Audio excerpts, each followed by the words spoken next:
So the shift it's a shift in consciousness. And I think that is the first main thing to understand is a lot of people get confused because we have heard so many different things in our spiritual circles and communities about that, is it the earth? Are we going to a different planet, or are we going from, one location to another location?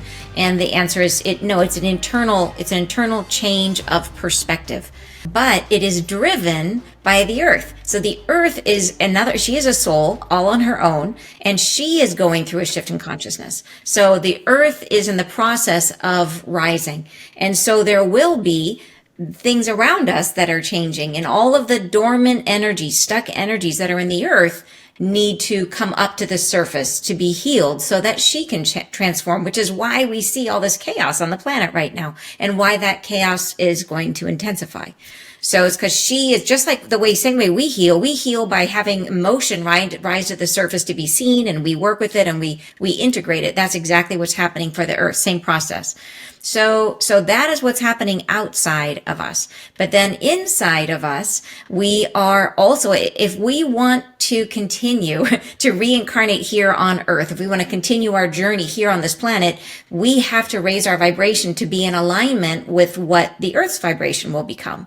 So it's wild to think about, but we are the first generation or first era of humans that have been born with two aspects of our soul inside of us. So we have if you want to call it the 3D version of ourselves, which is what we are expressing now. And this version of ourselves is our soul song. So everything that makes up you, all of your experiences, all of your memories, everything you've ever been, done, said, or known, all fit within this one octave. And this is your current soul song, and you're in the octave of 3D. So imagine this octave is sort of playing a range of, let's call it emotions. Say that you're playing in the range between shame and exuberance, right? Or absolute joy. Like this is the range of emotions that you are singing this soul song in this range. And when we go through the flash of light, this giant flash, and we're already being the more light is coming to the planet, it's affecting the earth, it's helping her to rise, but we are also getting lifted. But there will be one big flash of light that's coming, and that will be a huge opportunity for us to make a major shift. And what that will look like for many people will be the blossoming of this inner aspect of us, which is our same soul song. It's still us, same memory, same personality, but it'll be you switched to a higher octave. So imagine we're here right now playing our soul song at one end of the piano. We're playing down here in all the heavy notes, and then we move to a higher place on the piano. We're playing the same song, right? You can play chopsticks down here, or you can come up and play chopsticks up here. That's what we're doing. We're playing the same song, but we're playing it in a higher perspective. And so it's a little bit like imagine, the best way I can describe it is imagine your worst day when everything seems like it's going against you, and it just seems like everywhere you go, the rain clouds are following just you. Like that's where we are in terms of a lower vibration. But then there's a day where you wake up and everything, you get every green light in every parking spot and everything's working for you. And it's the same you haven't changed. It's just you are before in a lower octave and then you move to a higher octave. So that's one way we can understand it, that you can have such a different experience of living within the same body. But imagine this is going to be another level yet on top of it. And so it will be a total shift in perspective, which is largely driven by the fact that we will be opening up to a sixth sense, a new way of experiencing our world. So the way I usually think about that is that we have the five senses, which is, smell, touch, taste, and they're powerful. They give us a lot of information. But would you say that our sight gives us more information than, say, for example, our touch? So a sight, we just get a lot more data. Well, our sixth sense, if you imagine the delta between touch and sight, it's like sight gives this much more information. I'm trying to stay in the screen here. It gives a lot more information than touch. Well, imagine our new sixth sense will give 10 times more than that. It will be an exponential amount of information that we get from the new sixth sense, to the point where it will dwarf the five senses. And it will tell us all about each other. Like when we talk, right now we talk, and I'm using all of my awareness, I'm using my sight to understand you, my ears. But in the new reality, I will feel what you are feeling. I will immediately know how my words are landing for you. I will know immediately everything that you are bringing to the conversation. So it will change our world. That one thing will change everything about our world, because all of a sudden we will care about each other in a much deeper way. That people will feel that the plague of our time, which is loneliness, that goes away because you feel seen, you feel understood. There's no way we can have inequality anymore, because you would never think of existing in a circumstance where one person had too much and the other one didn't have enough, because we would care about everyone equally. So it opens the door to peace on earth. It'll be an amazing time. Okay, so this shift of consciousness is going to happen suddenly, or it's a gradual? And if it's gradual, what's the time frame for this about? And that is a individual answer, because there'll be multiple waves of people moving into the higher state of consciousness. So there's lots of people who are raising their awareness right now, but none of us are officially in that new state yet. We will get there. There's lots of people who are like rising, but none of us are officially there yet. But there will be waves of us. So, and there's no judgment. And if you're the first to go or the last to go, no judgment. It is based on just what's best for your soul journey. But so for some people, the flash of light will come, and they'll be lifted up in the flash of light, and they will, as the angels say, they will move through the doorway. And I have dreamt about it. I've had multiple dreams showing me the move going across and what it feels like. And they even showed me dreams where I'm reaching back across and pulling other people with me. It's incredible dreams. I have multiple now. But there will be other people who may come in the second or the third wave. It may be that they still have work that they need to complete, things that they want to finish, because the reality that we're in right now, it may not seem fun to be in a karmic world where we have to face ourselves, and we have suffering, and we have trauma, and we have all this stuff, but it is one of the best ways to learn about our soul. And so some souls at the higher self level may say, let's wait a little bit and get the most out of this life and then go in a few years.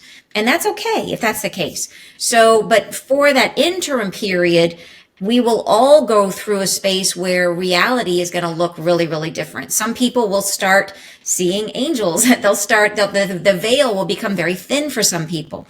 And so yeah, I think it's with the flash of light, it raises the energy enough that it becomes a game changer for everyone. And then at that point, some people will have made the transition entirely, and other people will be working towards making the transition. Mm-hmm. But some people are already making a transition, like you, for example, or other teachers. Do you feel like you're in a different dimension, the fifth or sixth dimension? Well, thank you. I mean, I can say for myself that my journey has been, the changes, especially lately, have been amazing, and it's been an incredible process. But I know that, and the angels have specifically said, yeah, we can't get there yet because we haven't created it yet. That the new reality will come from inside of us. And so they say what will happen is that the first wave the flash of light will help us, give us the boost that we need to get to this sort of the opening of the door. And then we will go through to the other side. And they describe the entire process, and it will be like being in a cocoon. And they said that it will be that we will separate from our karma, that our bodies will get heavy, and we're meant to lay down and rise up from this karma. And then they said that once we are through and we get to the other side, and the angels will usher us all the way through. So they'll be taking care of us. Like, people don't have to worry about, like, what if I'm on an airplane, or what if my dog needs to go out, or what, like, it'll be all right. Just let go, just be, and allow and trust that everyone is having their own experience. But once we get to the other side, then they said we will come out on the other side, and it will be like we have brain fog. It'll seem like fuzzy, almost like waking up from having been under some sort of surgery or something, where you're just kind of fuzzy. And they said that's not because we have brain fog. It's because the new reality is only partially formed, that it has to emerge from inside of us. And so it will become more clear and more defined the more present we are within it. You say the other side. Do you mean that we're gonna all die and then we're gonna wake up in heaven? This is gonna be our awakening, or we're gonna experience it here? Yeah, no, that's what's amazing. It's not death. A lot of people wonder because it sounds like death, because death really is just a transition. But no, we will come out the other side. We will still have our physical bodies. Our physical once we rise to the new state, our physical bodies will change in the sense that anything that was a karmic wound or illness will heal itself. Not instantaneously. It will be like almost like imagine that the body is constantly trying to move into a state of perfection. But we have a record player playing in our mind that is saying, I'm not good enough, I am whatever, all these things wrong with me. And we play this record player over and over and over again. And we're sending that message to the body, and we're blocking the body from coming into perfection. Once we go through the shift in consciousness, we separate from our karma, we separate from all that negativity. All of a sudden, the body is freed to regenerate itself into its perfect harmonious self. And that doesn't mean we will reverse aging, unfortunately. Wouldn't that be nice? But no, we will still be old, but we won't have the sort of karmic illnesses that we've manifested in the body. So, which could be all kinds of things, anything. They said that it doesn't mean that we are invulnerable. Like in the new reality, it's still possible to trip over a rock and break a leg, but it's not karmic. It won't be a thing where we've judged ourselves and created an illness in the body. All of that will be healed, which is pretty amazing. Yes, so this is an amazing time for us that we are lucky and we live in this specific frame of time and history that we can be in 3D and then we can move into the 5D. Yes. Yes, it is. I mean, that's the thing that makes this so miraculous is to embody two states in the same body. It's like that's never been done for us. So to go, and we currently have, if you want to call it 3D, 5D, whatever names you want to give it, you could say we are embodying right now the 3D version of us. And inside of us, there is this other part, which is waiting to blossom. And it'll blossom when the vibe on the planet gets high enough. And then that will rise up from inside of us. And it will be like going from having a really bad day to having a really, really good day. That just goes Yeah. on and on. Yeah, it's like through pain when we suffer. We don't want to suffer, but when we suffer, we learn and we wake up. And also it's a contrast. We learn through contrast. Let's say you Yeah. see something dark and then you see the light and then Yes. you appreciate it. You went through some pain and you appreciate the regular you when you they have Yeah. no pain. You were not Yeah. happy, you were not amazing, but you had no pain. You felt normal. Yeah. So are you talking about this flash of light? Can you explain to my viewers exactly what is this flash of light? Yeah, so the flash of light is what the angels have specifically said is that this is a solar energy. They didn't say which sun, they just said solar. So it could be from our sun, it could be from Betelgeuse, which is a lot of astronomers have been talking about this. Scientists have been talking about that there's a star called Betelgeuse, just like the movie, but spelled differently, and that it supernovaed. In our time, it would have happened about then somewhere in the 1400s, most likely. But light has to travel from where it was located, way out in space. It has to travel to us, and it is far enough away that supernova that happened back in the 1400s is almost to us. And they've said we could see it any day now. It could be any time, which is like pretty much coinciding with what the angels are saying about the flash of light. And even the astronomers have said that when it comes, it will be like nothing we've ever seen. And that matches. The angel said the flash of light will be, they said it's the moment we will look back on and say that everything changed. So that it is the definitive moment. There's no chance we would have missed it. There's no chance it's already come. They said it will be so distinctive that everyone will agree that was the moment that everything changed. They've described it as rainbow starlight. They said it will be like having two suns. So I'm not quite sure what that means, but I get the idea. When they gave me a visual of it, what I saw in my mind's eye was what looked like two suns, almost like there's something in the sky as bright as the sun. And then there was like what looked like, they called it rainbows, but when I looked at it in my mind, it looked like arcs that were sparking, which is very odd. Like just in the air around you, be like sparks, like almost like if you think of like the Tesla coil and how there would be two things, and then all of a sudden it would be like they would be connected, and it would hold this connection and then dissolve, like popping. I saw those like everywhere, all around me.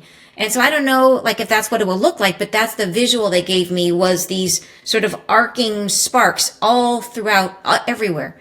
So, I mean, very unmistakable, very unmistakable. Yeah. So right now, I personally feel it because I have a little bit of high blood pressure sometimes. I feel it when there's a solar flares activity is happening. Yes. Is this also related to the shift, solar I flares? believe so, that yeah, there's no accidents. And the angels even said, they talked about that we would be receiving more and more light. And light is consciousness. That it is, there is a direct correlation, like the amount of light that's hitting the planet, it is affecting our consciousness. And I know a lot of people that feel like they have grown enormously recently. And that's going in line with, like, look at, we are in this solar maximum where the amount of energy that's hitting the planet is incredible right now. And yeah, it's definitely affecting people. And I know people are going through and having all of a sudden awarenesses come in about lifetime childhood patterning that all of a sudden becomes clear. They suddenly see, and they're able to make sense of these entrenched issues. So absolutely, we are raising our vibration. And that Yeah. is how we raise our vibration, is we come to terms with, we integrate the parts of ourselves, the feelings, the experiences we wish we never had, the things that we are in resistance to about who we are. And we accept them. And when we remove resistance, more light can come through, and our vibration goes up. Yeah. Okay, so coming back to the Earth rising, the Earth is also called Gaia, if I'm not mistaken. Hmm. Okay, so this is a period in history when Gaia, the Earth, is rising and shifting. It's like another breath for the Yes. eternity, taking breaths in and taking breaths out. It's now Yeah. it's a breath in. We all have to rise together with this breath in. So this is what's happening. I love that you asked that, because I agree with you. Everything can be related. All of, like, our understanding of how the universe works can always come back to our breath. Like, everything that is true in the body isn't true for the planet, is true for the universe, is true for everything. And there is that sense of the in breath and the out breath. And I believe where we are right now in our breath as Earth and as our solar system is that we are at the end of an in breath and we're beginning our out breath. So we have expanded. So if you think about the cycle that we've been on, if you've ever heard of the Yuga cycle, That's what I was or going to the mention, the Kali Yuga. Yeah, yeah, exactly. It's exactly that. And I love that so kind of, for the people that don't know, for people who are your regular yeah. viewers, there's an idea of, and the number of exact years is debatable. I think There's it's people have different answers. 24,000 or something. Yeah, 24,000 around something. Yeah, 24,000. Some yeah, people say yeah. 25,602. You Hmm. hear different numbers, but it's Yeah, around 24,000, which lines up with also the 24,000 years of the astrologies, the processional calendar of the 12 signs, each, like, we just moving out of the age of Pisces into the age of Aquarius for another 2,000 years. So you hear this 24,000 year theme again and again, and different from different traditions and different ways of wisdom. We hear this same concept of 24,000 years. Well, my understanding is that it is a process that we are moving. So, and this, we could talk about this forever, Sergey. It's so interesting. But up until, for the first half of that 24,000, that is like an inhale where we are expanding. And the inhale is where we express our masculine energy. We are both have masculine and feminine energy inside of us. It's not male or female. It's man. yeah, It's more like yin and yang. yeah. The inhale is where we are expanding, we are taking up space, we are using our energy to push our lungs out. And it is about bringing things into us. It's about collecting energy, collecting air inside of us. So this is an expression of our male energy. And we have been on this path of expressing humanity through our masculine energy for the last 12,000 years. And that is now peaking into a place where we are out of balance, where our societal structures have become more about polarity, about collecting resources into the hand of the few as opposed to the many, and been more about more structure and more. And when anything in its exaggerated state, it becomes less of a blessing, and you get more of the downsides, you know. And we're in that state right now where we're out of balance, too far into our masculine energy, and that is at the peak, the top of the inhale.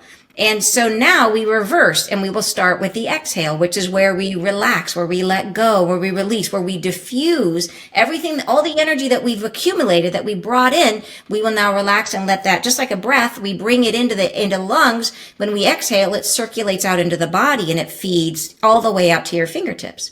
So that is the stage we're moving into, is the idea, great, we've collected all this knowledge, all this power, all this humanity's growth, all of it. And now we will exhale and distribute it out into unity, into everyone. So that is, yeah, absolutely. Exhale, inhale. And I believe we are just beginning our exhale. Yeah, yeah. We can even go by the time frame. Let's say from the time of Jesus to 2000, there was a big Yes. inhale, and right now 24 years exhaling. We're going, great. What's going on here? I don't know what's going on, but something is happening. Something is happening. But Yeah. yeah, but how do regular people, regular folks like me who don't know anything, how do they embrace this and make this transition really smoothly?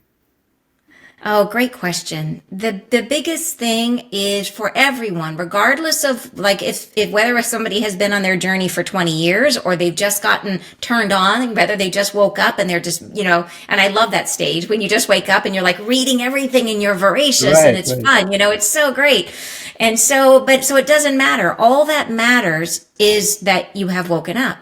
And so for the person who wakes up, the way I define that is whether or not someone has woken up is when they start to understand or see the world as an expression of who they are on the inside, as opposed to the world as something outside that is happening to them. It's switching from the world is happening to me versus the world is happening for me. So all of our perspective shifts to this idea that whatever is happening in our world is information about what I'm holding inside of me. And so my journey becomes about trying to understand myself and why am I creating this? What about me is creating this experience that I'm having? So when everybody who's watching you right now is on that journey, you know, we've made that leap of that waking up and seeing ourselves as the reality creators that we are. So once we're there, what the biggest thing we can do, what the angels tell us to do is as these energies are coming in, is release and allow. And they will say that in 5 million different ways. It is release our attachment to the way things are, release our attachment to our expectations of what things have to be. And so that might be, think about, is there anything in your life that you're very dug in on, that you're like, okay, I really need my life to turn out this way. You know, my life, I need to have, 2.4 children, and I need to have a house with a white picket fence, or I need to go to medical school, or I need to, whatever it is, like whatever is there, whatever we're attached to.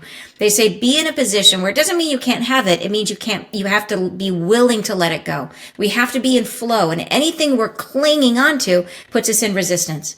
So we have to get to this space of releasing, letting go, and then allowing ourselves to be carried.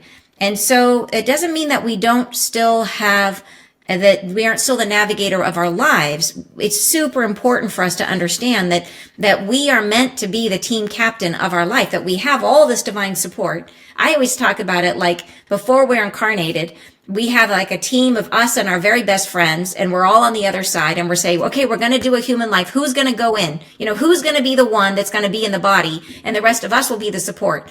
And so the ones are here, the ones that said, okay, it's me. I volunteer. I will be the one in the body. So whoever that is, you become the team captain, and you come down and you get embodied, and all your best friends are there helping you to make the life happen. But it's just like in a game, the team captain has to make the call. You have to say, this is the play we're going to play. And if the team captain makes no call, the team just sits around and twiddles their thumbs. And so lots of people will be on their journey and be like, I keep asking for help. I don't know what to do. And they won't tell me, what is my purpose? Just tell me my purpose. And your team is waiting around saying, please just make a decision. Yeah. And Wow. so, but yeah, so the release, allow, and yet still we have to be open to choosing. We have to choose and then release, allow. Yeah. Yeah. This is the best analogy about the pre-planning of birth I heard, because I spoke to a lot of near-death experiencers, and some people they had this pre-birth planning, but you said it, okay, a group of friends saying, okay, who's gonna go first? I want to go. I'm eager. I want to go and ascend. I want to learn. And you go, and we're gonna be with you all the time. We're gonna be your guides, my friend. Go, go, go. Yes. Do you feel this group of friends around you? And Yes, I do. I do. I've actually had one of the most beautiful experiences of my life was deep in meditation one time. And something happened, something shifted. It's the one time that they parted the veil for me. And I saw in my mind's eye, they literally pulled it like a curtain, like this. And then three angels came around. And they filled me with the most incredible sense of love. It's like nothing I've ever felt. And it was the awareness that I loved them and they loved me so deeply that it was like, these are friends. There's not a big enough word to encompass like how dear they were to me. And the amazing thing is that in that moment, I had zero memory. I couldn't tell you their names. No memory of how couldn't remember like times we had pizza together, nothing. Like I had no memories. All I knew was the feeling I had about them and the recognition. Like as soon as I saw them, it was like, oh, these are my friends. It was like, oh my gosh. And yeah, and I know they're with me all the time. And I have the mother of creation and she's right there. And so, yeah, and there's been different beings at different times who step in and who are with me. And yeah, it does always feel like the veil is so thin, like they're right there. And that's much more present for me, I think, than it ever has been. Yeah. yeah, that's an interesting analogy with the veil. I saw the picture. I think I even had it on my wall. It was like a calendar, and the person is just putting the veil and looking over there in the sky, completely different world. Yeah. But it's interesting when you start to awaken, you start noticing these little paintings, you start choosing different kind of art, you have different tastes. I agree. Yeah, that you start wanting to surround yourself with things that are of a higher vibration, things that Yeah, yeah. inspire you. And the Yeah. music and the Yeah. music, the affirmation, the people you want to talk to, even the videos you watch. And Yeah. it's all selective. It's not like you, okay, I'm better than everybody, so I'm going to be, a perfect human being. No, it's just this is what your heart desires. This is what you want. You Yeah, know. it's what feels comfortable. It feels happy to be around. So like sort of like I've been building a list over the years of movies that are mainstream movies that are good, good movies, good TV shows, whatever, but that are spiritual in nature, that are uplifting, that are not, and it's because it gets to be hard to find. There's so Right. many shows that are built on the premise of fear or that have Right. so much Most of gratuitous them, violence. yeah, yeah. Yeah, Most of them are targeting, the fear emotion, because this yeah, is what people want to see. But yeah, there is a number of good movies. You have to be very selective. Um, yeah. you remember the film with Robin Williams, Dreams May Yes, Come? You remember that one? yes, Yeah, absolutely. it was back in the 90s. It was so new for people, 97, I Yeah. believe. But I remember watching this movie. I said, yeah, yeah, I recognize all this. It was so amazing to me. But let me ask you, Anne, how regular folks can contact their friends on the other side? I mean, this group of angels. Yes. Yeah. Great question. The, the, one of the biggest things I would say that is most people, and it's funny because there's no rule book. No one gives us this information, when we're born or whatever. We have to find it somewhere. But it is important when you're speaking to your angels to speak out loud. And that is a key. A lot of people don't know that. They think they can pray silently in their head and that the angels can read their thoughts. But the key is, it's a part of respecting free will, is that we have a lot of thoughts, but how many are we really committed to, right? And once we say it out loud, it's like making a commitment, to a reality. Our words form things. And so then at that point, the angels can take action. So if we could be thinking it in our head over and over and over and over again, but unless we verbalize it, then you got to say it, then they can take action. So that is key. And then another thing I would say is that the angels, they're part of our journey. They're part of our experience. They're living with us, and they're our guardians of our souls. They're helping us to form our reality. So they're deeply invested in what we are experiencing. And so they want to be on the team, and they don't want to be put on a pedestal. So if you think about that, if we are super reverential and we're just like, oh, angels or whatever, like it makes a distance between us and them. Yeah. We never can feel comfortable with them. And so they don't want that. They want to be down where we are, so that we can really be close, so that we can feel like the same way we would with a family member. Yeah. Yeah. Now, you said that we have to speak aloud. Yeah. What language do we speak? I speak 4 languages. Which one do I speak? It's easier for you. It's easier for you. You speak English. You think English. You grew up with English. But I'm from Europe. We speak a lot of languages there. Yeah, well, so that is what's fascinating so when I channel, the angels will use any word I have ever heard in my life. So they will pull words that I frequently end up having to use the dictionary to understand what they're saying, but they will pull words. So you have four languages to choose from, but it's really about communicating with you. So it's almost like you are the filter. So you can use all 4 languages and it would be just fine, because it's really about the way that it encapsulates into form, but it's limited to you and your experience and all the words that you've ever heard. Yeah. Yes. But how do you address these angels? Do they have names for you, or you just say God? Do they say my friend? How do you address it? So the very first time I channeled the angels, that there was one angel who gave me a name, and he said Uriel. He said Archangel Uriel. But then he said, going forward, he was not the only angel I would be channeling. He said that they didn't want to give me names because they want me to get comfortable with the concept of a unified consciousness. And so they went on to explain that they are an essence. That angels are an essence, sort of like the way I think about them is a little bit like what we hear the physicists describe as dark matter. The dark matter is everything that isn't something is dark matter, right? You look out into space and all the blanks they call dark matter. Yeah. That's how I think of angels, that they're everything, that they're in everything, around everything. They're all around us all the time. Okay. And that every molecule of angelic essence contains all the information of all angels, just like every cell in our body contains all the information of the whole. And so within that unified consciousness of angels, there are all of the different angels that we talk about. There's Archangel Michael and Gabriel and Uriel, and all of them are in there. And just like if humanity becomes a unified consciousness, within that unified consciousness will be you and me and every other person, every other personality that's ever been alive, with our separate memories and experiences. But at the same time, if we were unified, I would have all of my memories, but I would also know yours.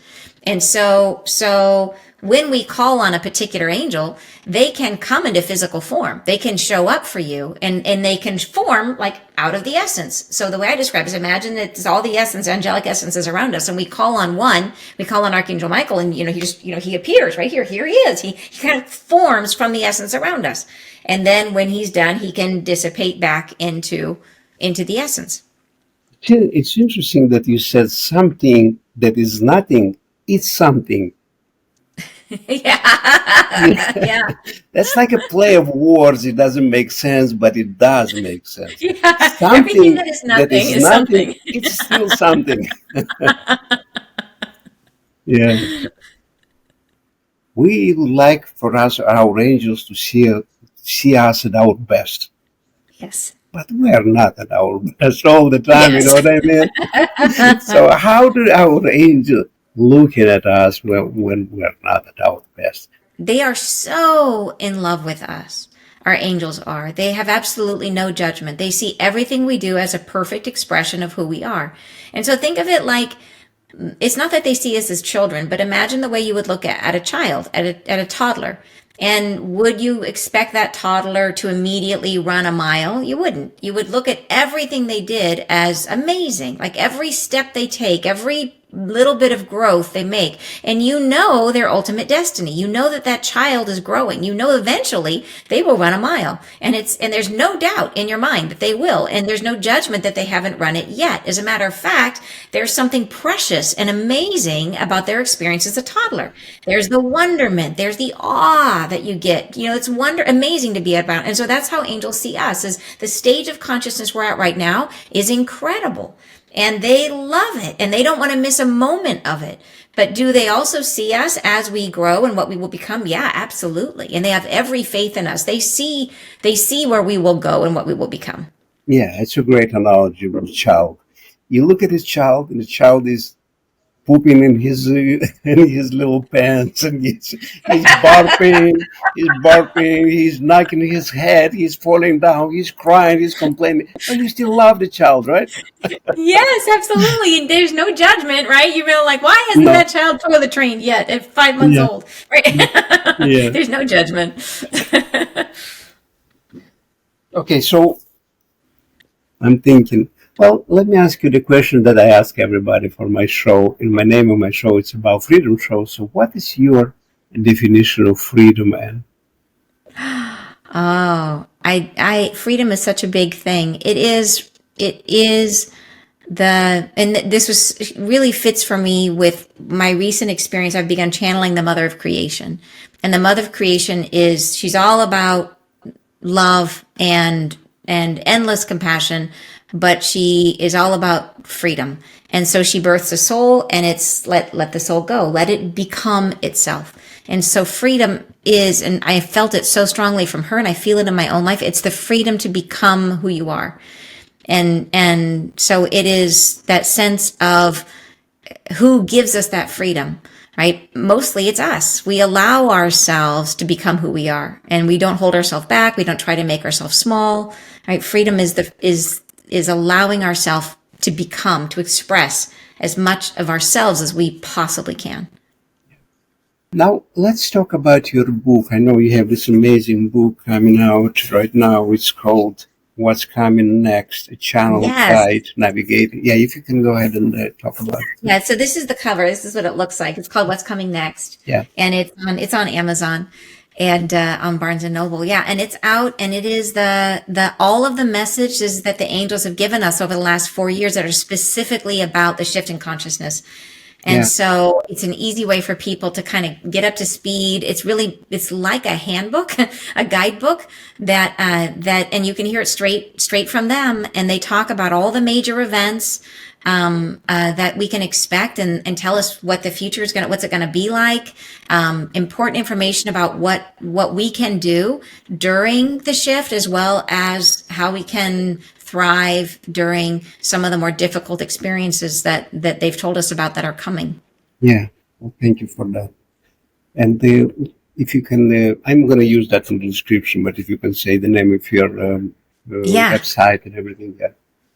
Yeah, thank you. So people can find me on my website, which is my name. It's ANNE, AnnTucker.com, or YouTube is the same, also Ann Tucker at YouTube.